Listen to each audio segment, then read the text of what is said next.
Hello बच्चों, फिर एक नई वीडियो में आपका स्वागत है। तो बच्चों, जैसा कि मालूम है आज आपका 27 जुलाई है और आज आपका मैथ का एग्ज़ाम होने वाला है ना 10th में।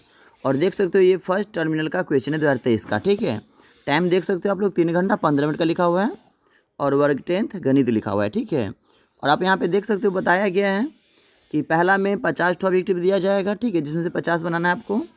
और सेकेंड बी में क्या दिया है, बी वाला ऑप्शन में 15 है ना, मतलब 2 नंबरी दिया जाएगा।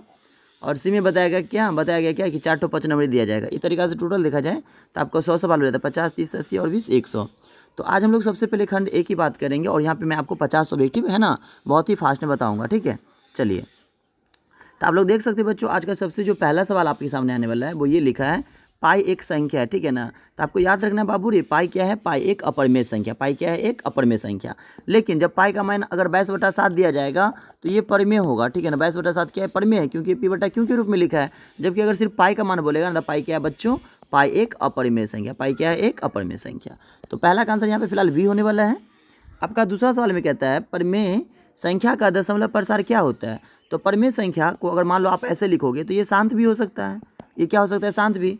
जबकि 10/3 भी तो परिमेय ही संख्या है, जबकि ये शांत नहीं है। क्या है, अशांत आवर्ती। अशांत आवर्ती का मतलब होता है कि मतलब एक निश्चित संख्या के बाद ना संख्या पुनरावृत्ति करने लगती, बार बार आने लगती। ठीक है, तो हम लोग इसको भी परिमेय संख्या बोलते हैं। ठीक है ना, तो शांत अशांत आवर्ती दोनों हो सकता है, अर्थात ए और बी दोनों आंसर यहाँ पे सही हो सकता है।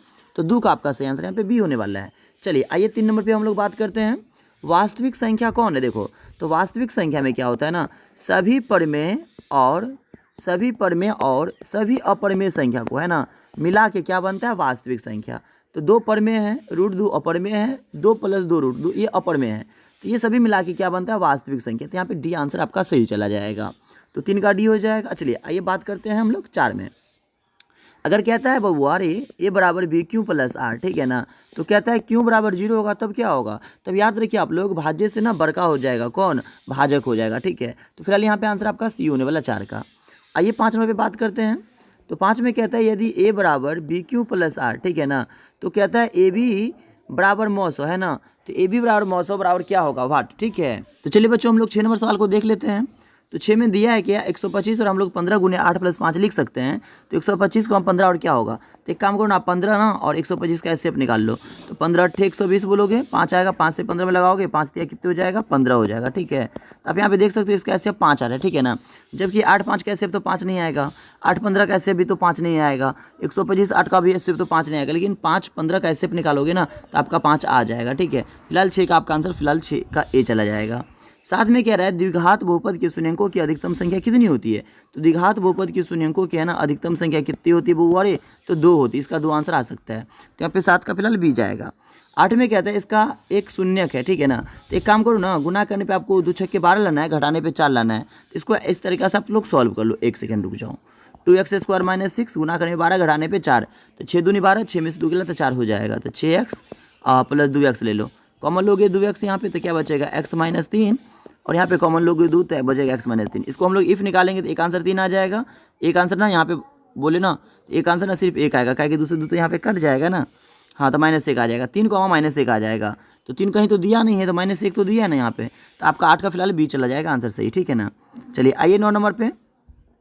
तो 9 में कहता है निम्नलिखित x² + 2x + 1 के शून्यक निम्नलिखित में से कौन है। तो गुना करने पे 1 और जोड़ने पर 2, तो आप इसको शुरू लास्ट को छोड़ दो, 1 1 आने 1 1 1 2 भी हो जाएगा। ठीक है ना, इसका आंसर एक ही एक आएगा, बट माइनस में दोनों आएगा। यहाँ पे प्लस रहता है, माइनस में आंसर आता है। तो फिलहाल 9 का आपका सी चला जाएगा आंसर। ठीक है बुआ, आइए 10 पे बात कर लेते हैं। इसमें कहता है योग क्या होगा। तो योग का फॉर्मूला क्या होता है, -b/, है। b का मान क्या होता है, x के पीछे वाला होता है, तो -4, a का मान भी 4, 4 से 4 कट जाएगा, तो माइनस में 1 आ जाएगा। माइनस में 1 बोले तो ए में दिया है, तो 10 का फिलहाल आपका सही आंसर ए चला जाएगा। ठीक है, चलिए 11 पे बात कर लेते हैं। तो 11 में कहता है x² - 4x + 1 के शून्यंकों का गुणनफल क्या होता है। ठीक है ना, तो गुणनफल का फॉर्मूला क्या होता है, c/c का मान 1, a का मान x² के पहले वाला 1 के 1 से 1 में भाग करोगे ना तो 1 ही आ जाएगा। तो 11 का आपका बी चला जाएगा। 12 पे आ जाइए। 12 में कहता है ax² + bx + c इक्वल है ना कि आलेख का रूप क्या होता है। तो देखो ax² + bx + c का जो आलेख होगा ना वो परवलय होगा। ठीक है, चलिए आगे सवाल पे आइए। तो अगला सवाल में आप लोगों को 13 में कहता है x² - ax + 5 के शून्यक का योग 7 है। ठीक है ना, योग का फॉर्मूला क्या होता है, -b/a होता है ना, -b/a। ठीक है ना, तो इसका मान आपको क्या दे दिया है, 7 दे दिया है। तो फिलहाल आपको यहाँ पे तो ए का मान पता है ना, एक्स पीछे कुछ नहीं थे 1 है, तो आपको बी का मान यहाँ पे रखना है, ठीक है ना। और आंसर में 7 दिया है, तो यहाँ पे तो हमको ए की जगह तो 7 ही चाहिए, बट ऑप्शन में 1 दिया तो 7 पूरेगा नहीं, 5 से भी 7 नहीं पूरता है, 1/5 करोगे तो ये नहीं 7 पूरेगा, तो यहाँ पे इनमें से कोई नहीं आंसर होगा, ठीक है ना। ऑप्शन में ना -7 दिया रहना चाहिए, तब माइनस माइनस क्या हो जाता है ना, आपका प्लस हो जाता है। तो फिलहाल यहाँ पे माइनस में 7 ऑप्शन में कहीं नहीं दे रखा है, इसलिए इनमें से कोई नहीं हो जाएगा, ठीक है। तो 13 का फिलहाल डी जाने वाला है। आइए 14 पे। तो 14 में कहता है बाबू रे सभी वृत्त होते हैं, ठीक है ना। तो आपको याद रखना है सभी वृत्त जो होते हैं ना, वो सभी वृत्त क्या होते हैं, तो सभी वृत्त आपका ना समरूप होते हैं। क्या होते हैं, सभी वृत्त समरूप होते हैं, ठीक है ना। तो यहाँ पे 14 का आपका बी आंसर सही चला जाएगा। 15 में कहता है सभी वर्ग होते हैं, तो सभी वर्ग क्या होते हैं, सभी वर्ग क्या होते हैं, तो सभी वर्ग जो होते हैं ना बाबू ये भी क्या होते हैं, आपका समरूप होते हैं। क्या होते हैं, समरूप होते हैं, ठीक है ना। और सर्वाक्षम का मतलब ये होता है जिसका, जैसे मान लीजिए आकृति भी सेम रहना चाहिए, ठीक है ना, आकार भी सेम रहना चाहिए, वो सर्वाक्षम होता है, ठीक है ना। तो वर्ग में क्या है ना कि प्रत्येक कोण तो 90-90 का होता है, ठीक है ना, लेकिन इसका जो भुजा ना भुजा बदल सकता है, इसलिए सभी वृत्त सभी वर्ग क्या हो जाएंगे, समरूप हो जाएंगे, ठीक है ना। चलिए तो हम लोग 15 के बाद 16 नंबर को देख लेते हैं। तो देख सकते हो 16 नंबर आपके सामने ये सवाल आ रहा है, ठीक है बाबू, ध्यान से देखिएगा, हर एक सवाल आपको समझ में आएगा। बिंदु पी के निर्देशांक है ना, तो 2 को कहते हैं, देखो तो 2,3, तो 2 को क्या कहते हैं, इसको भुज कहते हैं। पहला वाला मान को क्या कहते हैं, भुज, और दूसरा मान को क्या कहते हैं, कोटि। तो फिलहाल 2 के बारे में बोलता है, तो 2 यहाँ पे भुज हो जाएगा, 16 का ए चला जाएगा। 17 पे ध्यान दीजिएगा, y अक्ष से बिंदु 3,5 की दूरी होती है, तो y अक्ष से दूरी ना भुज ही कहलाती है। क्या कहलाती है, भुज। अब भुज का मान मैंने बताया पहला वाला होता है, तो 3 हो जाएगा ना। तो 17 का फिलहाल आपका यहाँ पे आंसर बी चला जाएगा, ठीक है बाबू। 18 पे बात करते हैं, मूल बिंदु के नियामक क्या होते हैं। देखो तो मूल बिंदु के नियामक ना 0 कितने होते हैं, 0 याद रखिएगा। चलिए 19 पे आइए, एक्स अक्ष पर किसी बिंदु का y नियामक क्या होता है। एक्स अक्ष पर ना कोटि 0 होता है, एक्स अक्ष पे कोटि क्या होता है, 0 होता है, याद रखेंगे आप लोग। तो 19 का फिलहाल बाबू सी चला जाएगा। 20 पे क्या रहा है, एक्स अक्ष पर कि किसी बिंदु के निर्देशांक होते हैं। मैंने अभी बताया ना एक्स अक्ष पर क्या निर्देशांक होते हैं, एक्स 0 होते हैं, तो ये तो ऑप्शन ए में दे रखा है ना, क्या कि एक्स अक्ष पे कोटि 0 होता है, तो 20 का आंसर ए चला जाएगा। 21 में दिया -2,3 के है ना किस चतुर्थांश में स्थित, देखो तो माइनस और 3 दिया है, तो माइनस और प्लस क्या होता है, माइनस प्लस क्या होता है, माइनस प्लस क्या होता है, द्वितीय चतुर्थांश में। क्या होता है बच्चों, द्वितीय चतुर्थांश में होता है, ठीक है ना। तो यहाँ पे बी आंसर सही चला जाएगा, देख लो एक बार। प्रथम का प्लस प्लस होता है, द्वितीय का माइनस प्लस होता है, तृतीय का माइनस माइनस, चतुर्थ का क्या होता है, प्लस माइनस होता है, याद रखेंगे, ठीक है ना। तो यहाँ पे द्वितीय हो जाएंगे आपका, ठीक है। चलिए आइए 22 पे। तो 22 में कहता है -2,5, देखो तो दोनों माइनस में दिया, दोनों माइनस में दिया ना बाबू रे, तो ये हो जाएगा आपका तृतीय, ये आपका क्या हो जाएगा, तृतीय चतुर्थांश हो जाएगा, याद रखिएगा। आइए 23 नंबर पे बात कर लेते हैं। 2,0 और -1,4 के बीच की दूरी क्या होगा। इसका फॉर्मूला याद है, √x2 घटे x1 के whole square plus y2 minus y1 के होल स्क्वायर। तो -1 -2 लिख दीजिएगा आप लोग इस तरीका से, सबका whole square plus y2 minus y1, तो 4 -0 का होल स्क्वायर। तो 1 2 माइनस माइनस है ना, समान चिन्ह, -3 का स्क्वायर प्लस 4 का स्क्वायर, यहाँ पे हो जाएगा 3 का 9 और 4 के 16, माइनस माइनस प्लस 9 हो जाएगा। 16 9 कितने होता है 25, और 25 का मूल क्या होता है बाबू रे 5 होता है, तो 5 तो सी में दिया है ना, तो 23 का फिलहाल आपका सी चला जाएगा। ये 24 पे बात कर लेते हैं। तो 24 में कहते हैं 3,4 और x है ना, एक मूल बिंदु से समदूरस्थ है, तो x का नियामक क्या होगा। तो थोड़ा सा इस सवाल को सॉल्व करने तो थोड़ा टाइम लगेगा, तो कोई बात नहीं, मैं इसको सॉल्व करके देखता हूँ, अगर स्क्रीन पे एडजस्ट हो जाएगा तो मैं एडजस्ट कर देता हूँ। इसके लिए एक लाइन ड्रॉ कर लेंगे, यहाँ पे a लिख देंगे, यहाँ पे b लिख देंगे, मान लीजिए यहाँ पे हम p लिख देंगे, ठीक है ना। तो a का मान 3,4 हो जाएगा यहाँ पे, b का मान क्या हो जाएगा, x, 1 हो जाएगा, ठीक है ना। और x अक्ष की बात करते हैं तो x यहाँ पे 0 हो जाएगा, ठीक है ना, x क्या हो जाएगा, 0 हो जाएगा। y अक्ष बोलता तो 0 को y लिख लेते हैं। अब इसका फॉर्मूला क्या बनेगा यहाँ पे बाबू रे, पी ए बराबर क्या बनता है ना, पी बी बराबर क्या बनता है, पी बी। दोनों तरफ स्क्वायर कर देंगे तो पी ए का मान x -3 होगा, x -3 का यहाँ पे होल स्क्वायर हो जाएगा, प्लस यहाँ पे 0 -4 हो जाएगा। तो डायरेक्ट मान लो ना 4 का स्क्वायर में, थोड़ा स्क्रीन छोटा नहीं, मैं डायरेक्ट 4 का स्क्वायर 16 लिख देता हूँ, कोई दिक्कत नहीं है आपको, पी बी। तो यहाँ पे अब क्या दिया, यहाँ पे भी x दिया और यहाँ भी x दिया है ना, तो x -x लिखिएगा तो वैसे ही 0 हो जाएगा, तो इसको लिखने को फायदा ही नहीं है।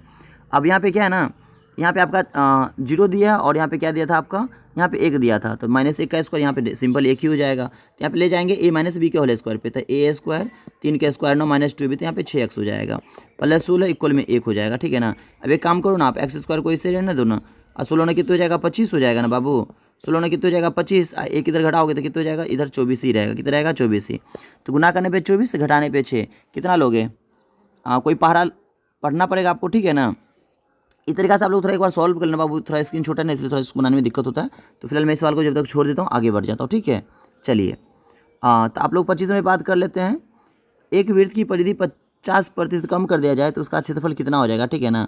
चलिए कम मतलब क्या होता है, माइनस कर दिया जाएगा। वृत्त की परिधि क्या होता है, 2πr होता है, क्या होता है बच्चों, 2πr होता है, ठीक है ना।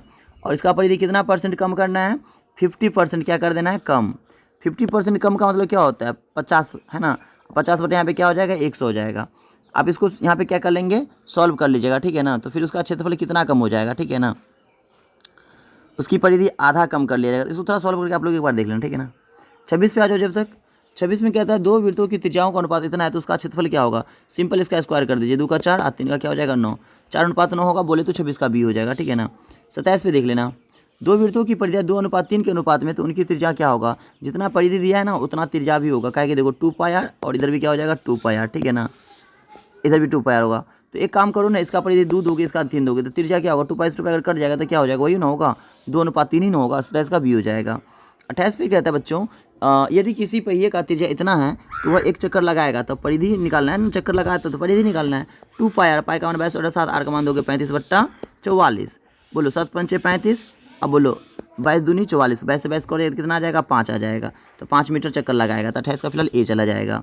आइए अब आप लोग 29 पे, 7 सेंटीमीटर त्रिज्या वाला है ना लघु वृत्तखंड का क्षेत्रफल 14 दिया है, तो इसका दीर्घ वृत्तखंड क्या होगा, तो दीर्घ वृत्तखंड का फॉर्मूला क्या होगा, वृत्त का क्षेत्रफल घटे लघु वृत्तखंड का क्षेत्रफल हो जाएगा। तो वृत्त का क्षेत्रफल लगाओगे तो आपको पहले लिखना पड़ेगा πr², ऐसा लिखना पड़ेगा लघु वृत्तखंड। तो पाई का मान दे दोगे आप लोग 22/7, आर का मान दोगे 2 7 है ना, स्क्वायर में है ना।